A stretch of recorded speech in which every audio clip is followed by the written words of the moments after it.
Começa agora o programa Sensibilidade. Apresentação: José Damião.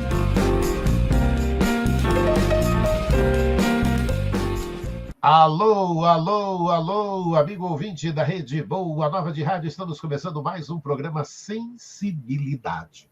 E hoje o programa Sensibilidade vai falar de Jesus. Mas para falar de Jesus, a gente trouxe Severino Celestino mais uma vez para conversar com a gente. Severino Celestino, que gratidão, gratidão, gratidão por você estar junto com a gente aqui no Sensibilidade mais uma vez. Gratidão é toda nossa, Damião, querido. Prazer sempre estar com você, com esse nosso público que já nos tolera. A mim, pelo menos, vai fazer 20 anos já de tolerância, né? Então, é carinho e tolerância suprema que a gente tem que ser reconhecido a eles, a Deus e a Jesus, especificamente, pela oportunidade. E de falar de Jesus, vamos começar, Severino, falando das bem-aventuranças de Jesus, Severino.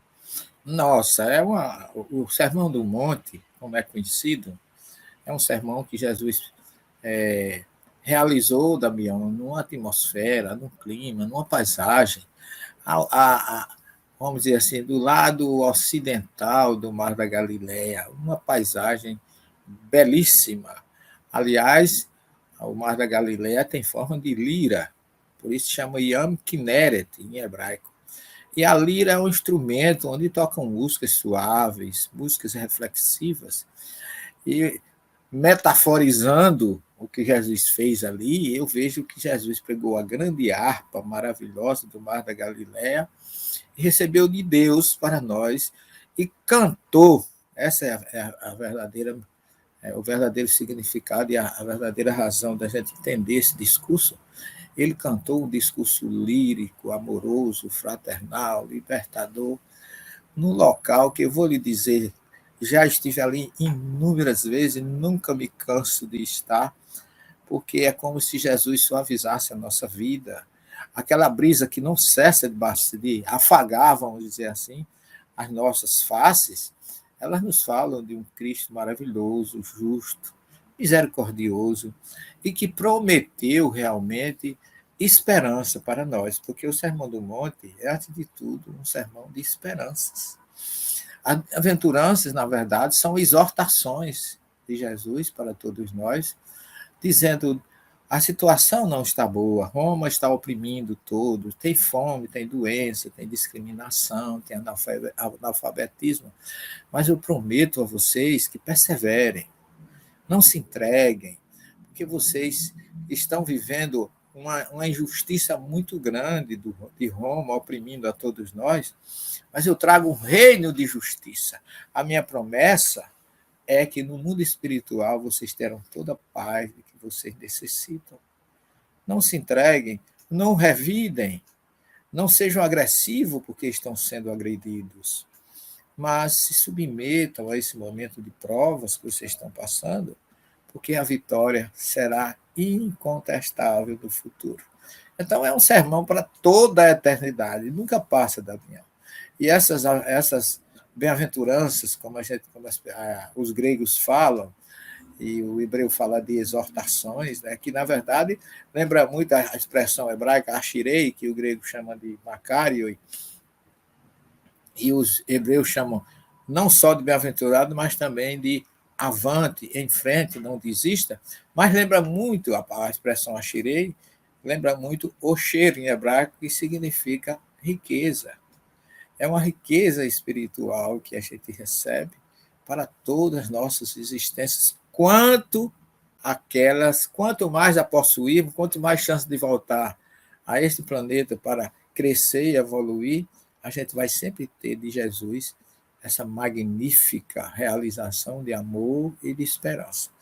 É magnífico. Eu digo para você, é um lugar de Israel que, se eu pudesse, eu ficaria ali uma semana meditando entre Cafarnaum, Tábiga, Monte das Bem-aventuranças, depois descia, só para ficar curtindo ali a cidade de Maria de Madalena, que fica ali muito próximo também. Tudo às margens desses que se chama também Lago de Genezaré, que significa Gan, que é jardim, de riqueza. Jardim de Riqueza é o nome, que as pessoas traduzem como Genezaré, que hoje tem um kibutz lá muito bonito, chama Guindonsal, que vem exatamente da expressão Gane-Ossal, ou Jardim de Riqueza. Então, é uma atmosfera assim, Damião, eu diria, meu querido, e eu falo assim, não terminam os adjetivos que a gente possa colocar em tão magnífico encontro de Jesus conosco. E nesse encontro, né, de Jesus conosco, né, Severino, a gente tem também muito o orar e vigiar, e essa importância dessa conexão com Jesus, né, Severino? Na verdade, nós temos que inverter. Não seria orar e vigiar, mas vigiar e orar. E a vigilância está em primeiro lugar. Nós precisamos, dioturnamente, estar vigilante para não nos deixar envolver pelas negatividades, pelo orgulho, pelo egoísmo. Né? A oração vem, logicamente, como um agradecimento, uma recompensa pela vigilância que nós tivemos e que não fomos indiferentes. Né? Porque Jesus deixou, nesse seu contexto, nos 4 evangelhos, de uma forma resumida, exatamente a receita de que necessitamos para vencer as adversidades, para superar.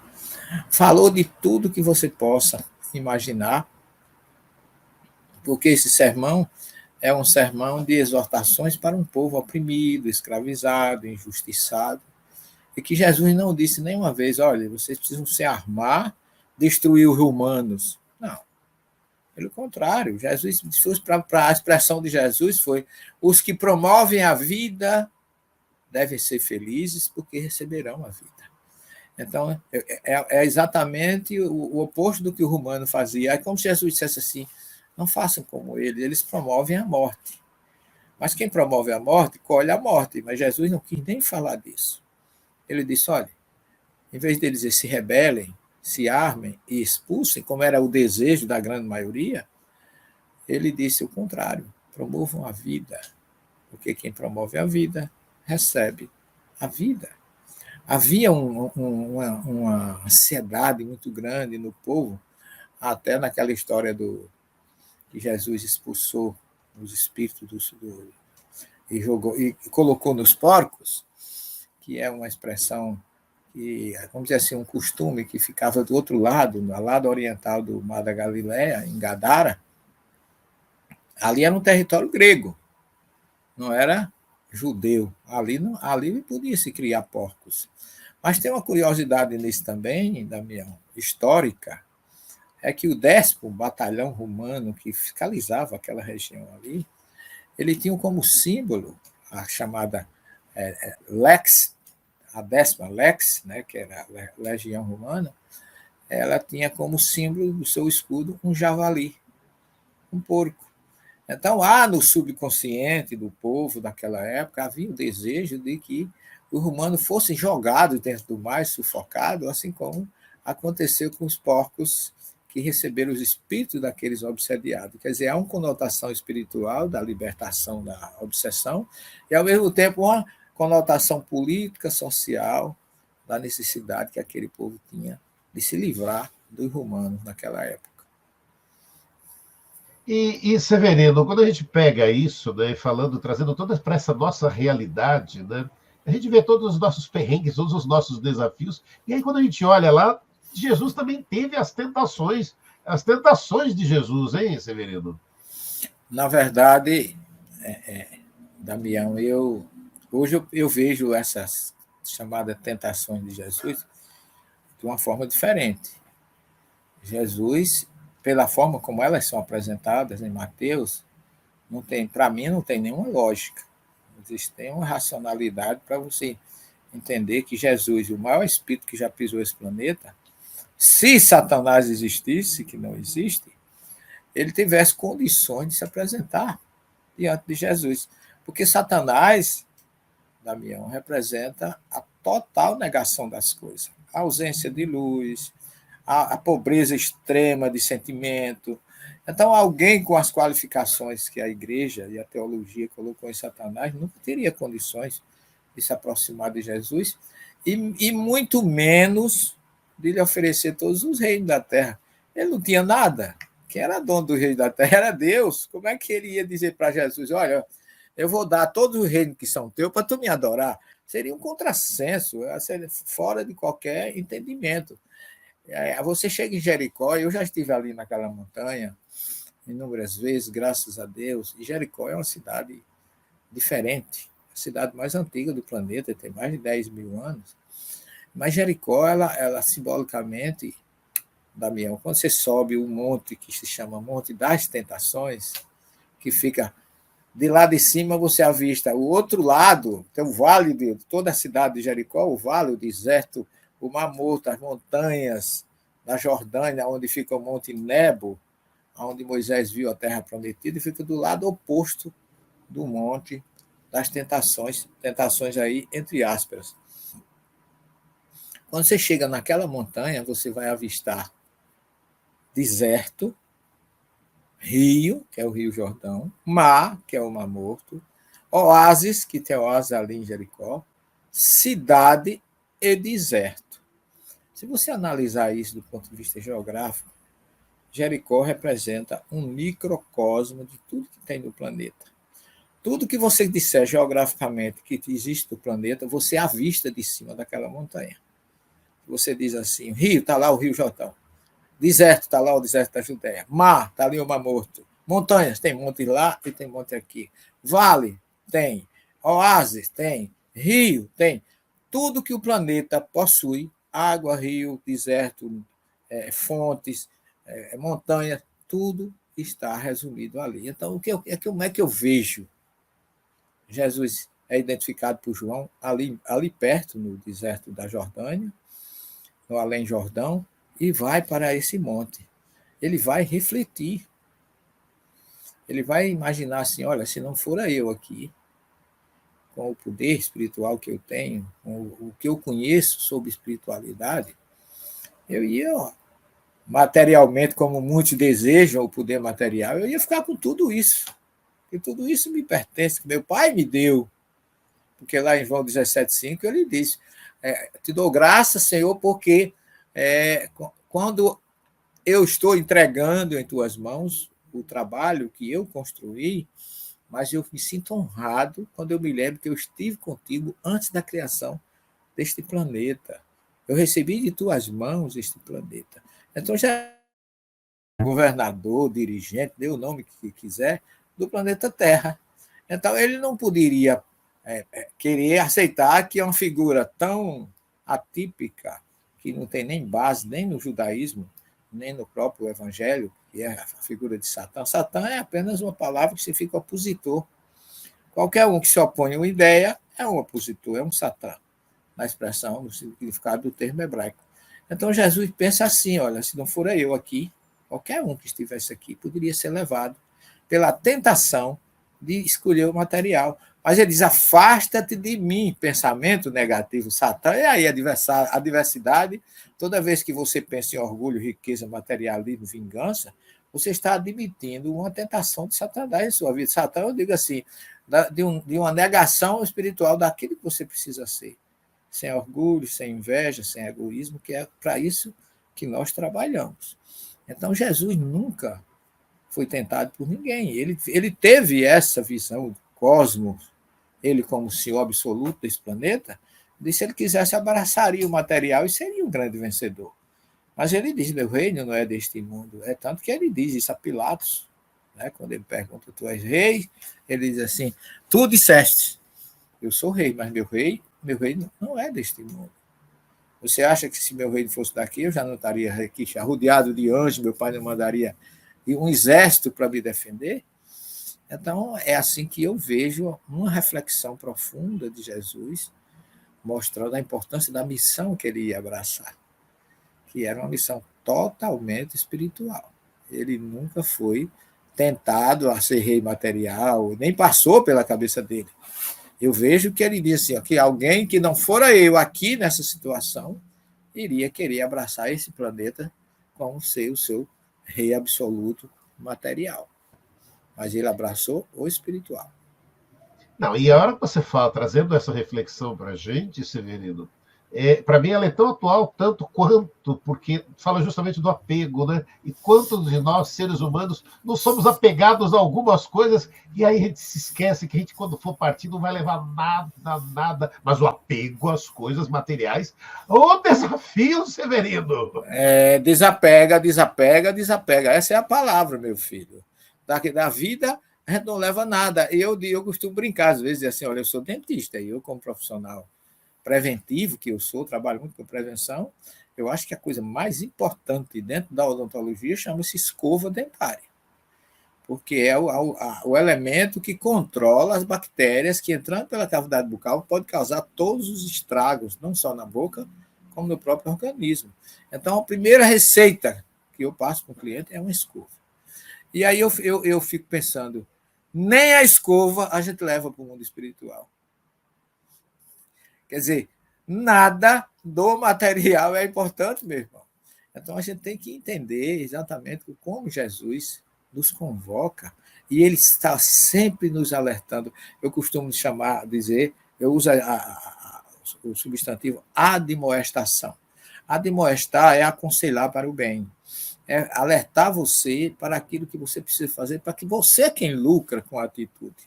Jesus foi um grande admoestador, porque ele fazia exatamente observações, conselhos, informações e afirmações que, se você seguisse, você iria se sair muito bem.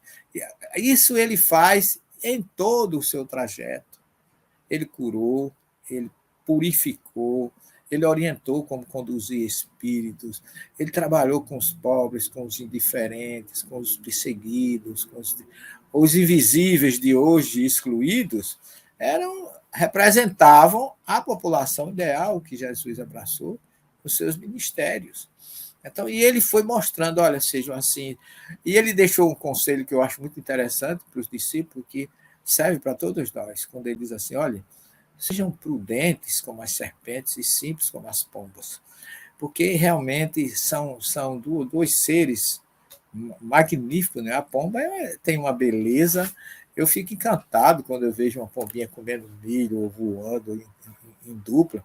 Eu acho uma das aves mais belas, mais pacíficas, por isso não é sem motivo que ela é o símbolo da paz, né? E a serpente pela sua astúcia, porque a serpente, Moisés disse que ele era um dos mais astutos dos animais. Por quê? É um animal que tem uma dosagem de veneno que pode matar inúmeras pessoas, mas a serpente não sai matando ninguém por aí.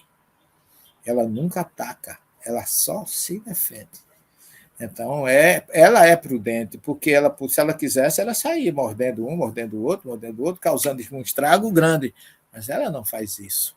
Por isso que Jesus chamou a serpente de prudente. Prudência é isso, é você se controlar, saber o mal que você carrega, mas não deixar que ele lhe sufoque, que ele lhe vença. Ser maior do que ele, saber como aprisioná-lo e dizer, peraí, não é por aí, você quer assim, mas eu não vou aceitar. A minha conduta, o correto, não é o que você está me aconselhando, é outro. Então, Jesus teve essa felicidade, e quando ele termina o seu sermão escatológico, das previsões de tudo, ele conta 3 parábolas. A parábola do mordomo, fiel e infiel, a parábola das virgens prudentes e a parábola dos talentos. O mordomo fiel, ele coloca o mordomo fiel, aquele que ele diz, o senhor viaja e deixa sua propriedade sobre a ésde, o cuidado dele. Ele cuida bem dos seus escravos, dos seus submissos, ele está vigilante sempre, e quando o Senhor retorna, ele está ali firme, porque ele é um servo fiel e prudente. Já o servo infiel, não. É aquele que diz, meu senhor vai demorar muito, eu vou aproveitar, vou beber, vou comer, vou andar com gente aí, vou curtir minha vida. Tem muita gente que diz isso, né? Eu tinha um professor de psicologia, porque ele era materialista e ateu, e às vezes ele dizia assim, olha, curta a sua vida, vá fazer tudo o que você acha que merece fazer, vá comer, vá beber. Ainda olhava para mim assim, não vá na conversa desse menino comigo, dizia comigo mesmo, não vá com a conversa desse menino Celestino que está aqui, não, porque eu trocava muitas ideias com ele. Porque, de repente, você chega lá, não tem nada, e você perdeu o seu tempo. Quer dizer, ele era estanque, ele era invigilante, e é o que Jesus nos aconselha a não ser. Porque ele disse, assim como o ladrão, se você soubesse, na vigília, a hora que o ladrão voltaria, você estaria vigilante. Olha como Jesus é. A vigília são as horas da noite, que é dividida na parábola dos trabalhadores da última hora, são divididas em hora zero, hora terceira, 9 horas da manhã, hora sexta, meio-dia, 6 da tarde, e 1ª hora, 6 da noite. Então, são 4 vigílias de 3 horas. Isso são 4 expedientes de 3 horas durante o dia. Mas durante a noite, eles não chamam expediente de trabalho, chamam vigília. Porque durante a noite, a grande maioria tem direito de dormir, mas os vigilantes não. Porque eles têm a vigília terceira, que é 9 horas da noite, a segunda vigília, meia-noite, a terceira vigília, 3 da manhã, e a quarta vigília, até de 3 da manhã às 6. Então, olha como Jesus trazia nas suas informações esclarecimentos fantásticos de quem conhecia do que falava. Né? Ele disse, se o dono da casa soubesse em que vigília, olha aí, em que vigília o ladrão vai chegar, ele não dormiria. Ele estaria pronto naquela vigília, mas ele não sabe se ele vai chegar na primeira, na segunda, na terceira ou na quarta vigília. Então, o que é que Jesus diz com isso? Assim também será a volta do Filho do Homem. Na hora que você menos esperar, na vigília que você acha que ele não vem, ele chega. Então, a vigilância é indispensável. Eu fiz um curso agora de correção, eu fui vítima de como é que eu diria assim, uma injustiça por querer ajudar, e minha carteira foi suspensa, minha carteira de habilitação. Então, eu tive que fazer um curso, depois de 45 anos de motorista. Engraçado que eu respondia a todos os testes que me falavam, eu respondia. Até a professora dizia, o que é que o senhor está fazendo aqui? Eu digo, eu estou cumprindo um débito do passado, porque nesse eu não arrumei isso. Mas o que é que eles fazem, Damião? Eles têm, durante esse curso, como foi um curso online, eles não dizem a hora. Aí eu me lembrei muito da palavra de Jesus. Ele não diz a hora que você vai ser chamado para tirar uma foto durante o momento que você está assistindo a aula. São 5 horas de aula, viu? São 5 horas. Durante essas 5 horas, até no intervalo, me pediram fotografia, mas eu estava vigilante. Eu fiz o que Jesus me recomendou. Não seja invigilante. Todas as vezes que eles colocam um link, aí aparece um formato de rosto, você colocar seu rosto e você mesmo tirar a sua fotografia para mostrar que você estava presente naquele momento. Então, Jesus nos orienta mais ou menos isso. Ser vigilante. Estar sempre pronto, porque você não sabe a hora em que ele vem. E se ele chegar e encontrar o servo invigilante, bebendo, como ele diz, como no tempo de Noé, que o povo se dava em casamento, o povo não atendeu o convite de Noé, e quando o dilúvio chegou, destruiu a todos. Assim também será a chegada do Filho do Homem. Em espírito, Jesus vai nos receber para a regeneração planetária.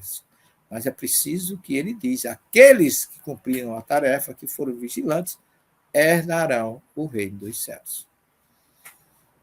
E, Severino, quando a gente fala de Jesus, né, só uma referência que até para o amigo ouvinte, né, todo esse conhecimento, quantos livros você já tem publicado, Severino? Quantos livros já são? Eu tenho 8, Damião. 8 livros. 8.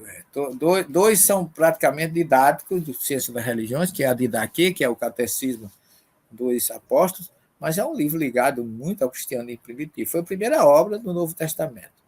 E o outro é um livro sobre o judaísmo, que foi uma disciplina que eu lecionei muitos anos no curso de Ciência das Religiões. E os outros 6 são ligados à Bíblia, Evangelho e Espiritismo. Desde o Analisando as Traduções Bíblicas, que agora já está versado para o alemão, já tem alemão, foi lançado na Suíça, esse mês passado. Parabéns. E na Alemanha já está o primeiro livro, com 70 mil exemplares. Nós temos o Sermão do Monte, que é um livro também muito interessante, que você fez a primeira pergunta em cima dele. Nós temos uma tradução do Gênesis, Bereshit. Nós temos o Evangelho Cristianismo Primitivo.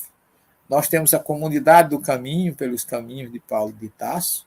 Nós temos ainda o Jesus, o Messias das Nações, que é a nossa mais recente obra, que realmente mostra um Jesus misericordioso, justo e bom, e cuidador eterno de todos nós. Então, nós temos aí algumas colaborações e temos já, com o grupo de pesquisa de Israel, nós temos lançado o Livro dos Espíritos para o hebraico, já foi lançado por um site da FEB, gratuito para quem quiser ter acesso, para judeus, gregos e troianos. E estamos lançando também o Evangelho segundo o Espiritismo, também para o hebraico, com a equipe de Israel, dirigida pela Miriam, lá em Israel, que é uma levita. Eu coordeno esse trabalho aqui do Brasil, comecei lá em Israel com eles, e tem mais Sharon, que é o corretor, aquele que revisa. E esse lançamento agora do Evangelho, Divaldo participou no lançamento conosco, tem a Elsa de Londres, que é quem coordena as apresentações, e quer dizer, com esses dois eu fecho 10 livros, né? uma dezena de informações para que as pessoas também conheçam Jesus, que, infelizmente, Damião, que fazendo só uma ressalva, porque muita gente talvez nem tenha consciência disso, mas quando você fala em cristianismo para judeu, eles torcem o rosto, porque o cristianismo que eles conhecem é o cristianismo da Igreja Católica e do protestantismo. Aquele cristianismo que criou as cruzadas, a Inquisição, o antissemitismo. Então, eles não gostam. É tanto que nós, para lançarmos esse livro, o Evangelho segundo o Espiritismo, de Kardec, nós nos intitulamos seguidores de Jesus. Não falamos que nós éramos cristãos, porque se você disser que é cristianismo, ele nem abre o livro. Tamanha é eu diria assim, a orgeriza, o desdém que eles têm, o desdém com relação a Jesus, como foi apresentado pelos católicos e pelos protestantes, que foram antissemitas, dogmáticos, perseguiram demais os judeus, e tudo isso criou uma grande barreira. A maior delas foram os erros de tradução que eles abraçaram, as questões que eles trouxeram para a teologia, que eles chamam de teologia cristã, mas se esquece que Jesus era judeu. E como judeu, muita coisa que o cristianismo fala, Jesus nunca falaria. Essa é a questão. Eu estava lendo recentemente que todo mundo disse que Nietzsche declarou a morte de Deus. Eu não, eu não defendo nem espiritismo, nem cristianismo, porque não precisa da minha defesa. Mas Nietzsche nunca decretou a morte de Deus, não, viu, pessoal? Tem alguma coisa errada por aí. O que Nietzsche critica é o Deus apresentado pelo cristianismo, que ele disse que esse Deus o próprio cristianismo matou.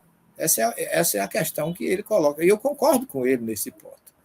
Porque o que ele fala é que as pessoas pegaram Jesus, que é representante de uma doutrina de justiça, amor e caridade, que é o judaísmo, e transformaram numa doutrina perseguidora, dogmática, cheia de alterações dos textos sagrados. Criaram uma figura de Satanás com um poder tão quanto o poder de Deus, e isso nem o judeu aceita, nem o cristianismo deveria aceitar, mas especificamente a doutrina espírita não aceita a figura de Satanás da forma como a Igreja colocou na Idade Média. Então, eu tenho trabalhado nessas minhas obras exatamente por isso, Damião. Essa semana eu gravei uma resposta para o nosso programa da TV, Mundo Maior, onde a pergunta que me foi feita foi: Satanás é um anjo que caiu do céu? que vivia com Deus e caiu do céu. Se você perguntar isso a todas as religiões cristãs, menos a doutrina espírita, se você perguntar, todo mundo vai dizer que sim. Por que isso? Uma tradução incorreta, uma interpretação pior ainda de Isaías e de Ezequiel. Porque se você ler Isaías 14, Ezequiel 28, você não vai encontrar absolutamente nada do que se fala a respeito da força e do poder de Satanás, que não tem nenhum. Ele foi criado por Deus, porque Deus diz lá em Isaías, eu crio as trevas e eu crio a luz, ele é o seu absoluto. Acreditar em Satanás, como muita gente prega, é dizer que ele é tão poderoso quanto Deus, e aí é um politeísmo. Nós somos monoteístas. É por isso que eu digo que no conceito do catolicismo e do protestantismo, nós não somos cristãos, nós somos seguidores de Jesus, nós espíritas. Não, aí me abre dois universos que eu queria já trazer. Vou trazer duas questões para você, porque aí eu começo a ver o tempo e falo, meu Deus, eu tenho 15 minutinhos e tem tantas perguntas para você ler. Eu queria que você falasse um pouco, então, dessas traduções bíblicas e, principalmente, de Jesus, o Messias das Nações, que é o mais recente livro para o amigo ouvinte que está nos acompanhando aqui no Sensibilidade, Severino. Olha, Damião, depois de muita busca, de muitas pesquisas, eu poderia dizer a você que a Bíblia tem, em determinados pontos, ela tem mais traição do que tradução. É doloroso isso, não estou aqui desrespeitando a religião de ninguém, mas eu fico perguntando, as pessoas dizem assim, olha, por trás da serpente que enganou Adão e Eva estava Satanás. Aonde tem Satanás ali, meu Deus? Eu já procurei no texto sagrado. Eu, às vezes, até brinco. Eu vejo a fotografia de Adão e Eva, da serpente, eu fico procurando Satanás por trás da serpente, porque ninguém pode dizer que ele é que é a serpente e é Satanás. A palavra Nahash, em hebraico, que é traduzido como serpente, ela tem o mesmo valor cabalístico da palavra Mashiach, que é Messias. Então eu vejo a serpente como a consciência messiânica entrando em nossa vida. É o Cristo despertando e nos dando o livre-arbítrio para a gente escolher o caminho do bem ou o caminho do mal. Como está lá na própria Torá, no Deuteronômio 30, eu coloquei diante de ti dois caminhos, o caminho do bem e o caminho do mal. Então aceitar essa figura como tendo o poder que tem, a força que tem, e dizendo que é um ser, de forma nenhuma. Leia Isaías 14 e Ezequiel 30, 28, que você vai ver que ali há uma visão do profeta, que ele faz, primeiro ele faz uma exortação ao rei babilônico e depois mostra que ele caiu. Como caíste dos céus, astro filho da manhã, é o que está lá no texto sagrado, como se assim, você subiu, abusou do poder, e depois você teve que cair. É uma profecia sobre a queda do poder da Babilônia, que a gente sabe que caiu para todo mundo, os rios da Babilônia, a história do galúteo da diáspora judaica, na invasão dos babilônios a Jerusalém, que destruíram o templo, destruíram tudo. Então, o profeta faz uma referência a esse ser que foi tão poderoso, que era considerado um astro, e que caiu como qualquer um outro. A expressão hebraica, Eif Naftala, como caíste, Beilel, ou Eilel ben Shahar. Eif Naftala, Min Shammai, como caíste dos céus, Elel, que é astro, ben Shahar, filho da manhã. Então, a referência é um rei poderoso que, porque não agiu bem, caiu, como todos aqueles que caem. Paralelamente, a mesma história que tem em Ezequiel 28 é uma ode e uma reflexão sobre isso ao rei de Tiro, lá do extremo norte, de Tiro e Sidom. Que ele disse, tu andavas no jardim do Éden, quer dizer, tu tinha tanto poder, tu tinha tanta força, que tu era considerado alguém que vivia perto de Deus, mas tu morreste como todos os outros morrerão. Então, as pessoas pensam um versículo daqui, pensam outro dali e acabam criando uma ode que não é aquilo que retrata o profeta e acabam trazendo isso como uma força superior que ninguém pode dizer que está errado nem desrespeitar, como o dogma da Trindade, como o dogma virgindade de Maria, com todo respeito, porque são dogmas que nem a própria igreja pode mudar, mas que não existe suporte nem explicação. Se você vê o Deuteronômio 6,4 dizer Adonai Eloheinu Adonai Echad, ou seja, o Senhor é nosso Deus, o Senhor é único, onde é que está a Trindade? E o pior, chamar a Trindade de 3 pessoas. Se é Deus, não é pessoa, porque Deus é espírito. Então fica difícil de explicar, e eu não consigo entender por essa ótica, e por isso que eu me bato, e tenho me batido nesse tempo todo, para que as pessoas tenham lucidez ao analisar e nunca use a sua religião para destruir ou combater a religião do outro. Porque só combate a religião do outro que não é feliz na sua própria religião. Se você é feliz, seja melhor, faça o bem. Porque Jesus sonha com um só pastor, um só rebanho. E a religião que vai fazer existir um só pastor e um só rebanho é a religião do amor. Não tem outra. E o amor é universal. Esse é o primeiro ponto. O segundo é sobre a nossa obra, que você pediu para falar alguma coisa. Nós fizemos a nossa tese de pós-doutorado em Ciência das Religiões sobre o Messias no judaísmo. E nós estudamos toda essa questão com uma certa profundidade, que defendemos nossa tese. Graças a Deus, foi tudo muito bem. Mas quando eu estava realizando esse trabalho, eu comecei a ver o conceito de Messias, que é um ungido de Deus, que é escolhido por Deus para cuidar ou ser intermediário da bondade divina de Deus sobre nós. E eu comecei a analisar Jesus, qual foi o papel de Jesus entre nós. Porque Jesus diz lá em João, eu vim para que todos tenham vidas. Não se perderá nenhuma das ovelhas que o Pai me confiou. Então, significa que nós temos a sua incondicional proteção, que ele não vai deixar que nenhum de nós se perca, e que quando ele fala, eu vim para que todos tenham vidas, que é esse todos? São os católicos, protestantes, os espíritas, os ateus, não. Qualquer ser, em qualquer situação geográfica do planeta, é um ser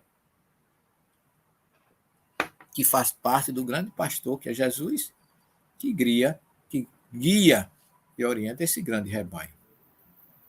E a gente vê lá em João 17,5, quando Jesus diz, Pai, na sua última oração, chegou a minha hora. Honra teu filho com a honra que eu tinha quando eu me encontrava contigo antes da criação dos céus e da terra. Aí eu vejo, Jesus recebe de Deus esse planeta de expiação e prova, com o objetivo de prepará-lo, transformá-lo num planeta de regeneração. E esse planeta, ele tem uma geografia compacta, completa. Eu visitei uma cratera que tem no deserto do Negev, ela tem 45 quilômetros de extensão.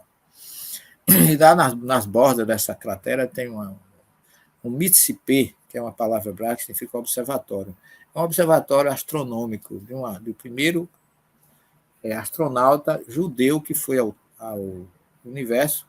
Foi na Apolo 13 que houve aquele desastre e ele nem retornou. Mas ele disse uma frase que marcou muito e deve marcar todos nós. Porque ele disse aqui, daqui de cima a Terra é linda. E a gente observando, ela não tem fronteiras. Olha que coisa interessante.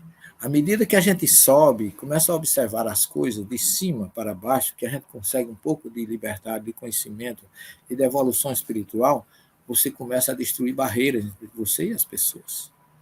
Porque fisicamente mesmo você vê, a gente lá de cima, as fotografias que você vê do planeta Terra, você não vê divisória, você não vê escrito aqui ponto de passaporte, aqui para lá não pode entrar, para cá. Não, é um aglomerado, uma unidade compacta dirigida pelo Cristo. Então, ele não é senhor só dos cristãos. Ele também é senhor dos não cristãos, dos gregos, dos troianos, das religiões hindus, zoroastro, budistas, todos estão sob a égide do Cristo. E em todo canto, curiosamente, eu estava realizando esse trabalho, tem um capítulo no livro Caminho, Verdade e Vida, de Emmanuel, que ele mostra que toda aquela expressão que existe, que é uma expressão judaica que Jesus usou também. Nunca faça aos outros o que eu não gostaria que os outros lhe fizessem. Todo bem que você quiser que ele lhe faça, faça aos outros, que você vai receber para você. Então, essa expressão, Emmanuel mostra para nós que ela está em todas as civilizações. Os romanos falavam isso, os gregos falavam isso, os egípcios falavam isso, os hindus, todos os povos do planeta falam isso, o que significa que há uma semente do Cristo aonde existia um ser vivente neste planeta. Então, eu vendo tudo isso, eu digo, por que Jesus, o Messias no judaísmo? Ele é Messias no cristianismo, no judaísmo, no budismo, no hinduísmo, no taoísmo. E, curiosamente, eu vou na Revista Espírita de 1868 e encontro Kardec falando do Messias no Espiritismo. E tem lá 4, 5, 6 capítulos finais da obra, que é exatamente só a capa aqui, para quem não conhece, ou quem quiser ver. Mas aqui, no final, nós temos do capítulo 44, se eu não me engano, deixa eu só conferir aqui. O capítulo 38 até 44. São 3, 6, 7 capítulos. Só sobre Espiritismo e o Messias. Mostrando quem é Jesus na doutrina espírita, quem é Jesus, quem são os enviados, que Jesus enviou muitos espíritos. O Espírito da Verdade fala que todos os enviados de Jesus também foram Messias em missão. Os discípulos foram apóstolos, foram enviados do Cristo, que ele preparou até o julgamento final, quando Kardec faz comentário muito interessante sobre isso. No final da obra, eu coloquei como encerramento, quando ele diz assim: no Espiritismo cristão, o Messias possui um conceito diferente dos apresentados na maioria das religiões cristãs. Nele, o Messias, Kardec chama os Messias, são apresentados, são grandes homens entre os homens, grandes espíritos entre os espíritos. Eles marcarão sua passagem por prodígios da inteligência e da virtude, que atestam a verdadeira superioridade, bem mais do que a produção de efeitos materiais que qualquer um pode realizar. No entanto, o Cristo representa o maior espírito que já existiu entre nós, como está revelado na questão 625 do Livro dos Espíritos. E por isso mesmo, foi ungido por Deus, porque os outros Messias foram ungidos por homens. Samuel ungiu Davi, Samuel ungiu Saul, e assim sucessivamente. Quando os outros são Messias enviados pelo Cristo, o maior Messias entre todos, mas que envia outros que sintonizam com ele em pensamento e que o auxiliam na realização do seu projeto de assistência, proteção e amor a todos os habitantes do nosso planeta. Assim, nós concluímos essa obra mostrando como Jesus está em todas as religiões, não existe geografia, não tem fronteira, como falou o astronauta lá de cima, porque ele está em nós. O que nós precisamos é sintonizar com ele, amar indistintamente. É só o que ele deseja de cada um de nós. E fica o convite a você que está nos acompanhando aí, a leitura de Jesus, Messias das Nações. Severino trouxe ali o finalzinho. Olha quanto pesquisa, quanto trabalho. Severino, está terminando. Olha que pena. Meu. Olha, amigo ouvinte, ainda queria falar das curas de Jesus. Tem tantas coisas para falar de Jesus, mas o tempo está terminando. Severino Celestino, gratidão. Obrigado por estar junto com a gente nesse programa Sensibilidade, falando um pouco mais de Jesus. Nossa, é uma bênção. Gratidão. Obrigado, Severino. Eu que agradeço a você, querido, e aos nossos queridos ouvintes pelo carinho e a receptividade, e dizer que, para falar de Jesus, não tem dia, não tem hora. Quando você precisar, nós estamos aqui, a gente marca outro horário, fala do que você quiser. Porque, ótimo. Coincidentemente, eu já estou me preparando mais uma vez para voltar à terra dele, se Deus quiser, para colher mais subsídios espirituais. Trazer mais informações. Nossa, que ótimo. Severino, gratidão, obrigado você, amigo ouvinte que nos acompanhou em mais um programa Sensibilidade. Gratidão, grande abraço, Severino. Um abração, Damião, muita paz aos nossos queridos irmãos da Rádio Boa Nova.